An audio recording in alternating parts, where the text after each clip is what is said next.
Okay, so if you're listening to this, you're ready to take the deep dive into Jordan Peterson's 12 Rules for Life with us.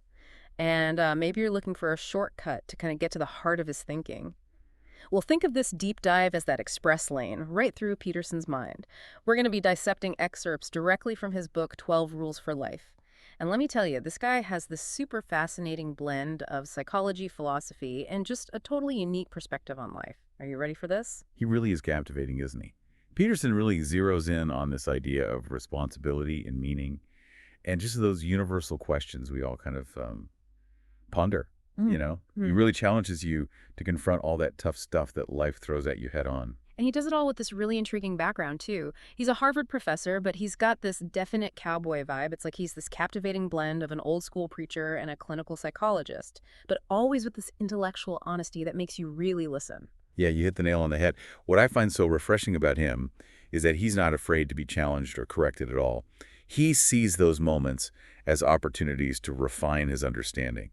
And I think that's a powerful lesson in itself. All right, so let's jump right into rule #1, stand up straight with your shoulders back. I know it sounds like your mom nagging you about posture, but trust me, Peterson takes us on this wild ride through the world of lobsters. You heard right, lobsters. Pearson uses lobsters to illustrate this concept of dominance hierarchies. Believe it or not, even these crustaceans have social structures. And the top lobsters, the ones with the highest status, literally stand taller. This posture is linked to higher serotonin levels, which, as we know, plays a huge role in mood and well-being. So I'm starting to see where he's going with this. So just like lobsters, our posture can actually influence how we feel about ourselves. Precisely. It's not just about appearances. It's about cultivating an attitude of strength and readiness to face whatever life throws your way. By standing tall, you're signaling to yourself and the world that you're not going to be a victim of circumstance. You're ready to take control and shape your own destiny. I never thought about posture that way. So it's not just about physical health. It's almost like a mental and emotional stance that you're taking. Exactly. Remember, your brain is constantly assessing your place in the world, trying to figure out how to respond to situations. If your posture signals defeat, it can impact your mood and even your stress response. Yeah, this reminds me of those times when I'm feeling overwhelmed. I tend to hunch over almost like I'm trying to disappear. Maybe that's my brain's way of saying retreat. And that's where those positive feedback loops come into play. Think about a time you felt anxious in a social situation. Maybe your heart raced, your palms got sweaty. That physical response can actually amplify the anxiety, making you want to avoid similar situations in the future. It becomes this vicious cycle. So by consciously changing our posture, could we actually break out of those negative cycles and start to feel more confident and in control? Peterson would absolutely say so. It's not a magic bullet, of course, but it's a starting point. And he really emphasizes this practical importance of improving sleep as a way to help regulate those negative emotions. When you're well rested, you're better equipped to handle stress and make those positive changes. It's funny how something as simple as standing up straight can be so profound. Okay, so now Peterson takes us even deeper, introducing these big, sweeping concepts of chaos and order. Right, these are cornerstones of his thinking. He's using these terms to describe the fundamental forces that shape our lives, almost like archetypes from these ancient myths. To grasp this picture, the Shire from Lord of the Rings, peaceful, ordered, predictable. Now contrast that with the chaotic, unpredictable lair of a dragon. It's a really vivid way to understand how these forces play out in the world around us and also within ourselves. Yeah, it's like those stories are playing out in all of us all the time. I love how he uses those examples to illustrate these grand ideas. It makes them so much more accessible. He's a master at using stories to connect with people. And this brings up an interesting question for you listening in. What represents chaos in your life? What signifies order? How do you navigate the tension between those two forces? It's a powerful question to reflect on. It really makes you think, doesn't it? Hmm. And speaking of powerful stories, Peterson dives into the biblical story of Adam and Eve, using it to explore this eternal feminine as this force of both creation and destruction. It's not your typical Sunday school lesson, that's for sure. Right. It's about looking beyond the surface and seeing how these ancient stories reflect these timeless truths about human experience. He ties this to the complexities of human relationships, specifically highlighting the challenges and sacrifices inherent in child-rearing, especially for women. It's a fascinating perspective on the different roles we all play in the grand scheme of Yeah. things. So it's not about men versus women, but more about these universal archetypes that shape our experiences, right? Exactly. And again, he encourages us to reflect. How do these archetypes play out in our own lives? How do we navigate the tensions they create? Peterson's work is all about prompting these deeper reflections. And one thing that always strikes me about Peterson is his emphasis on personal responsibility. He's not afraid to push back against this idea that happiness should be our ultimate goal. He's after something much deeper, isn't he? Absolutely. He even quotes Alexander Solzhenitsyn, who called the pursuit of happiness a pitiful ideology. Because, let's face it, suffering is an inevitable part of life. What we really need, Peterson argues, is a sense of meaning, a purpose that transcends the ups and downs of our daily existence. That reminds me of how he talks about his own experience on Quora. His most popular answer wasn't about some clever hack or self-improvement trick. It was about what makes life meaningful. People are clearly hungry for this kind of deeper understanding. They are. And he links that yearning for meaning to the importance of shared cultural systems.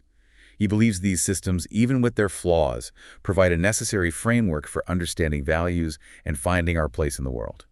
Without them, we're adrift facing what he calls the horror of existence, tempted by nihilism and despair. It's like he's saying, we need something to believe in, something to strive for, otherwise what's the point? It's a pretty powerful message. It is, and it's a message that resonates deeply with a lot of people.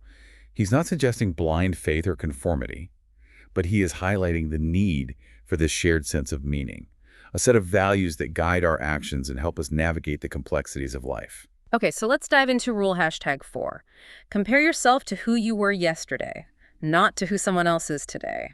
I think we've all been trapped in that cycle of comparison, especially in the age of social media. It can be incredibly draining. It can, and it's often counterproductive. This rule is all about recognizing the danger of that inner critic, that voice that constantly tells us we're not good enough.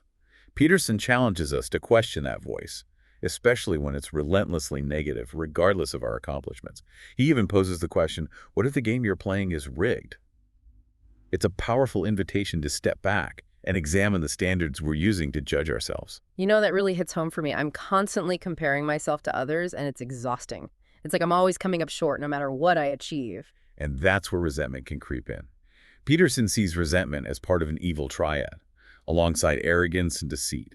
It can be a powerful force for destruction both personally and societally. Okay, so we all experience resentment from time to time. How does that fit into this idea of self-improvement?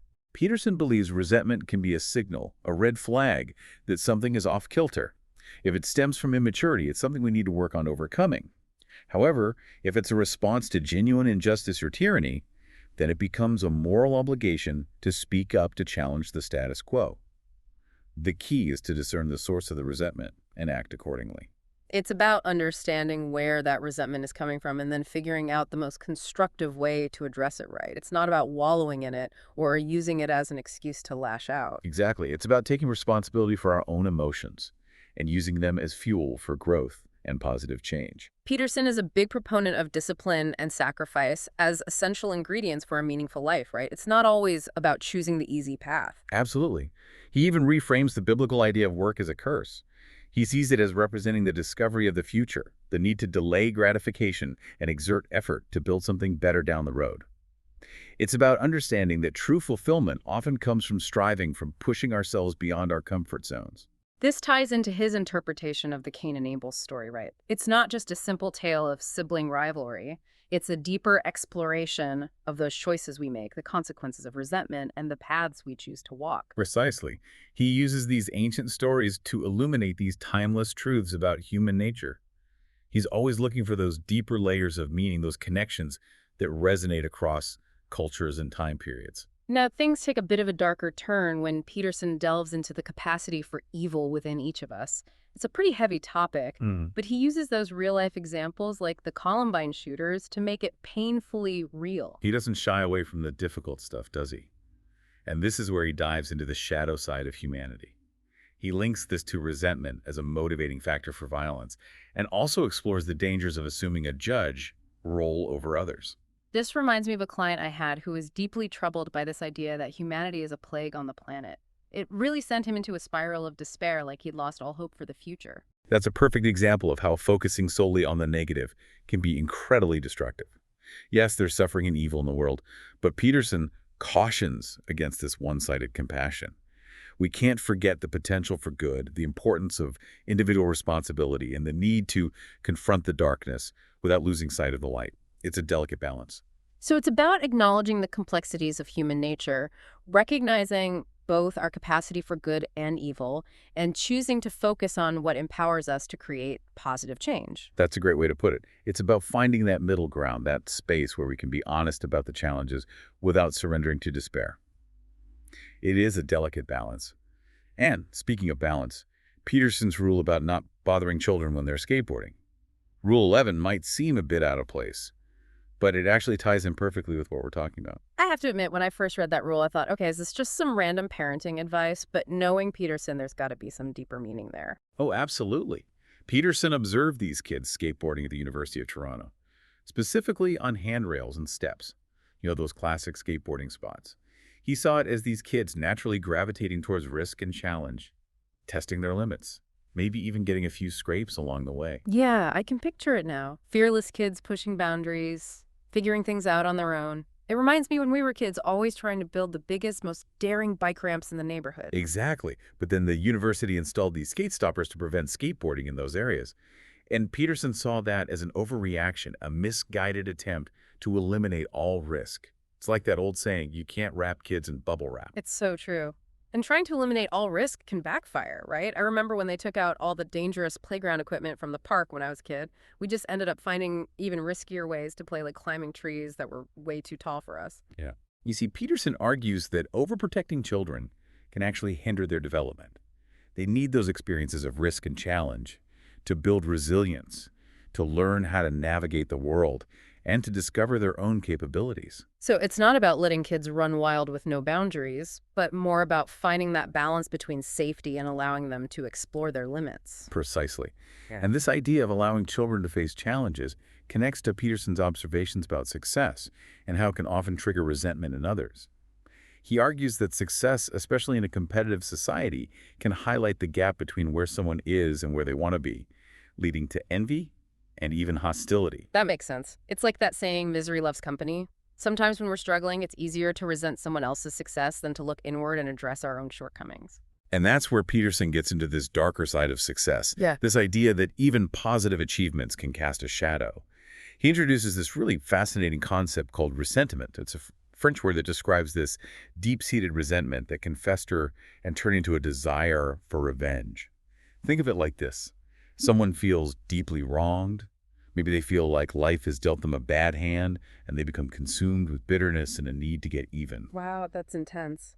So it's not just about feeling envious or jealous. It's like this toxic, all-consuming bitterness. I can see how that would be incredibly destructive. It can be. Hmm. And Peterson uses personal stories to illustrate these ideas. He talks about his friend Chris, who, despite moments of hope and even creative success, struggled with anger and resentment throughout his life, ultimately ending his own life. That's a heartbreaking story. It really highlights how these inner demons can be so powerful, even in the face of outward success. It does.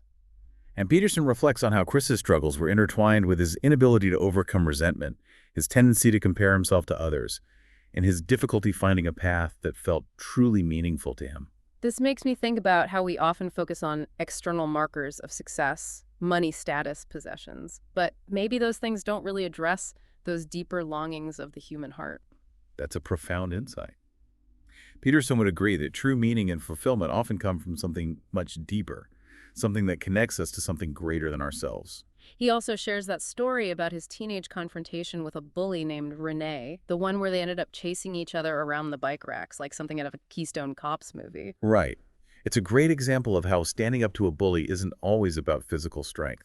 Sometimes it's about using your wit, your courage, and even a bit of humor to navigate a difficult situation. Peterson was able to outmaneuver Renee and avoid a fight, but the experience left a lasting impression on him. Yeah, it showed him that there are different ways to be strong, that sometimes the most effective approach is to outsmart your opponent, rather than engaging in a direct confrontation. Exactly. And this ties into his observations about the unwritten codes of behavior among men, especially in work environments.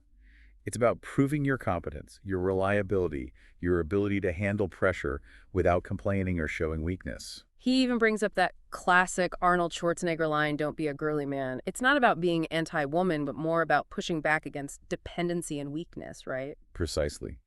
And Peterson sees this as part of a larger cultural pattern. He argues that women often prefer partners who are strong, capable, and independent. They don't want to be burdened with someone who can't take care of himself. It's about embodying those qualities that make someone a reliable and supportive partner. That makes me think about his family dog, Sicko, that big, goofy Bernese mountain dog he talks about in the book. He uses Sicko as an example to illustrate those dynamics of dominance and playfulness. Sicko was a fascinating character, wasn't he? Peterson observed how Sicko interacted with his daughter, Michaela, testing boundaries, challenging her, but also showing affection and loyalty. It provided this unique window into the complexities of animal behavior and how it mirrors human interaction. It's funny how even our pets can teach us so much about ourselves, about our relationships, and about those unspoken rules that govern our social interactions. Absolutely. And speaking of Michaela, Peterson gets very personal when he talks about her childhood. He Yeah. shares how she was such a happy, easygoing baby, but then things changed dramatically when she turned 6. That's when her health problems started, right? It was the beginning of a long and difficult journey for her and her family. It was Michaela started experiencing chronic pain and other debilitating symptoms. Peterson and his wife Tammy were thrust into this incredibly challenging situation, trying to navigate the medical system, searching for answers, and advocating for their daughter's well-being. They encountered doctors who were helpful and compassionate, but also those who were dismissive and even arrogant, highlighting the complexities and frustrations of dealing with a complex medical condition. It's a reminder that even the most brilliant minds can be fallible, and sometimes patients have to become their own best advocates. Exactly. And Michaela struggles with pain. The limitations imposed by her illness and the uncertainty surrounding her future forced Peterson to confront some of those deepest questions about suffering, meaning, and the fragility of life. It was a profound experience that shaped his thinking in many ways. He even shares that poignant story about asking his client whose husband was facing a terminal illness, what does an omniscient, omnipresent, and omnipotent being lack? It's a question that really makes you stop and think, isn't it? And the answer, according to the Jewish story Peterson relates, is limitation. He suggests that it's the very limitations we face, the challenges we encounter, that give our lives meaning and purpose. It's the struggle, the striving, the overcoming of obstacles that make us who we are. It's almost paradoxical, isn't it? Our limitations, the things we might perceive as weaknesses, are actually essential to our growth and development. It's like those superhero movies where the hero is so powerful, so invincible that the story becomes predictable and boring. You've hit the nail on the head. Peterson uses the example of Superman to illustrate this point. When Superman became too powerful, when he could overcome any obstacle with ease, he lost his appeal as a hero. He became too perfect, too untouchable, and therefore less relatable. It's those imperfections, those vulnerabilities that make us human. That's what allows us to connect with each other on a deeper level. Exactly. And it's through those struggles that we discover our own strength and resilience. Michaela's journey took an unexpected turn when she had to undergo hip replacement surgery at the young age of 17.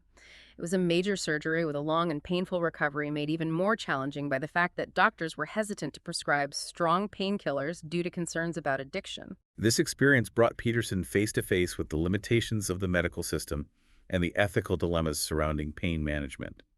He witnessed his daughter's suffering firsthand and was forced to grapple with the question of how to balance compassion with the potential risks of opioid dependency.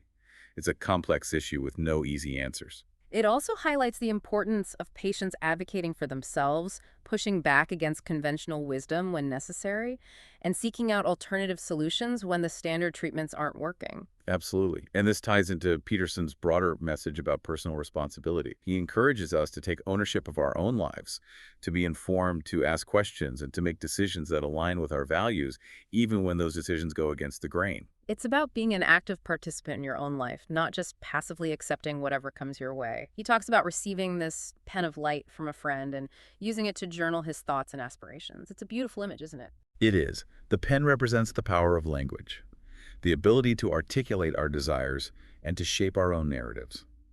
It's a reminder that we have the power to choose our thoughts, to focus on what matters most, and to create a life that reflects our deepest values. He then asks himself these powerful questions. What shall I do tomorrow?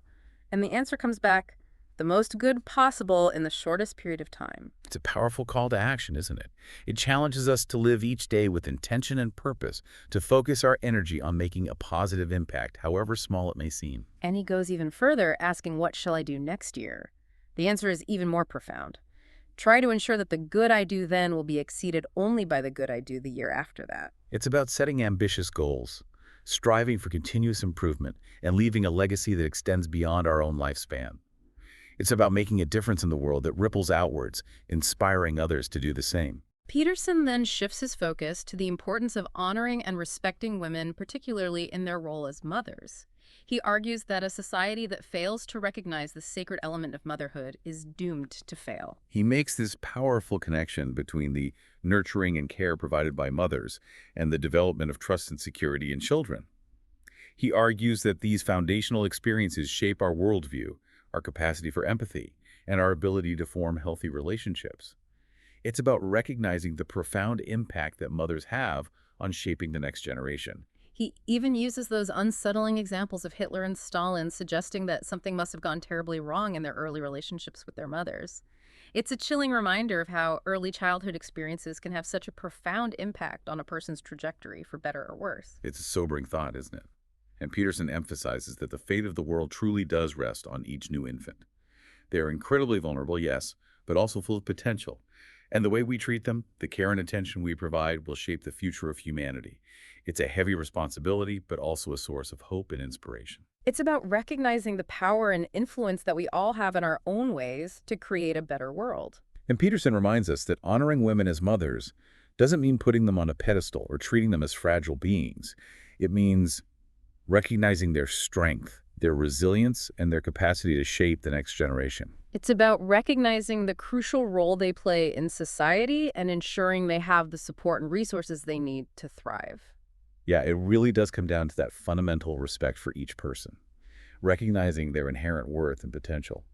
And Peterson doesn't just talk about this in these abstract terms. He shares those real-life stories that really hit home. Like that young man he met who was struggling with anxiety and isolation. He could have easily just fallen into bitterness and resentment, but he made a conscious choice to take a different path. Yeah, it's an inspiring story, isn't it? Here's this young guy who's facing some serious challenges, but instead of wallowing in self-pity, he decides to just start by taking this humble job as a dishwasher, focusing on doing it well, and then gradually branching out, engaging with the world in a more meaningful way. It's a small step, but it illustrates Peterson's point that even seemingly insignificant actions can have this ripple effect. It's like he's saying, start where you are, do what you can, and don't underestimate the power of those small everyday choices to create positive change. It's a reminder that we don't have to wait for some big, grand opportunity to make a difference. We can start right here, right now, with whatever's in front of us. Exactly. And Peterson encourages us to ask ourselves some tough questions. He asks, what shall I do when my enemy succeeds? It's a question that really challenges our typical way of thinking. Instead of seeing our adversaries as obstacles, he's suggesting that we see them as opportunities for growth and learning. Wow, that's a powerful shift in perspective. It's like flipping the script on how we normally view our opponents. Instead of feeling threatened or resentful, we can choose to see their success as a challenge, to step up our own game, to learn from their example, and to strive for even greater things. Precisely. And he even suggests we be grateful for the lesson. It's about recognizing that even those who oppose us can teach us valuable things if we're open to learning. I love how he brings in the wisdom of the Sermon on the Mount, where Christ instructs us to love your enemies, bless them that curse you, do good to them that hate you. It's a radical idea, but Peterson argues that it's the path to true strength and wisdom. It's about choosing a higher path, one that transcends the pettiness of ego and revenge.